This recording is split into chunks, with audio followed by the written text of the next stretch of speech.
This is your family. Today, we're going to talk about how you prevent it from going up in flames.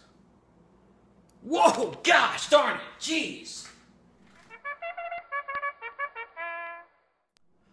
Ministry is no different than any other job. You want to be good at your job. You want to be good in your ministry.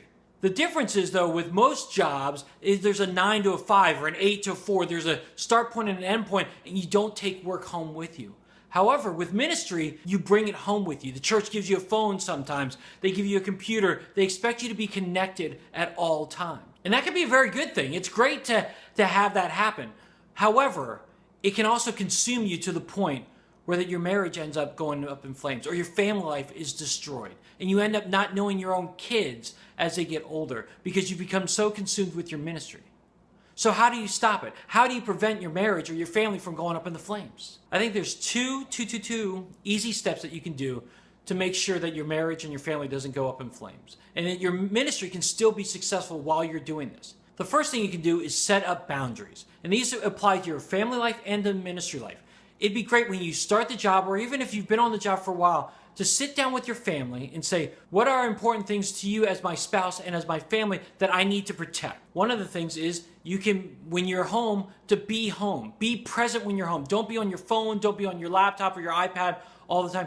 Be present when you are home. Now, there's going to be certain nights that you have to work, but make those scheduled. Have that planned where your family knows that you're not going to be home on these certain nights and you're going to be home when you are home. But you have to create those boundaries, both for your family and for your ministry, so that you can be successful in both areas of your life. So I would encourage you, just as you set up expectations for your ministry job, the supervisor that you're reporting to or the elder board that you're reporting to sit down with your family and say, what are the important things? What are the boundaries I need to have at home so that I don't carry my ministry with me at home all the time and thus missing opportunities I have with the family? The second thing is to prioritize your family. We get so messed up in our ministry world that we have to combine our family life with our ministry life, and our family and our ministry should be together.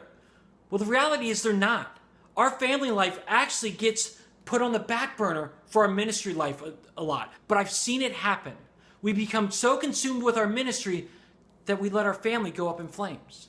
And we forget about them because we have to do our job. So I want to encourage you to prioritize your family, to go to games, to make sure that you're there for certain events, to make sure that things happen and that you don't drop the ball in your family life for your ministry. Now listen, I know there are going to be times when you're going to have to choose your job, your ministry over your family. That is going to happen. I'm sorry, it's going to happen.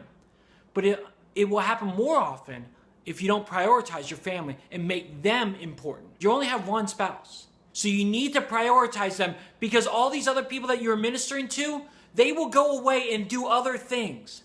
You're stuck with your family. God gave you, as the head of the household, ownership over all of them, and you need to prioritize them. They are your ministry. So again, two very simple things, I think simple, to make sure that your family does not go up in flames. Create boundaries and prioritize your family. Use this as a great opportunity right now to sit down with your spouse, sit down with your family, and to see how you can create boundaries and prioritize them. Because again, they are your ministry. You're going to be with them the rest of your life. Because I hope that you're able to go back in your life many, many years down the road and say you're glad that you chose to invest in your family rather than your ministry. Again, this is not to say that your ministry is not important. Your ministry is very important. But if you focus on other people's kids and other people's families and other people's issues and forget yours, you can guarantee your family's going to go up in flames. Okay, that's all I got for you today. A little bit of a heavier subject, but it's an important subject for all of us to be talking about. Don't forget to check out the podcast on Wednesday, all the content on ymsidekick.com.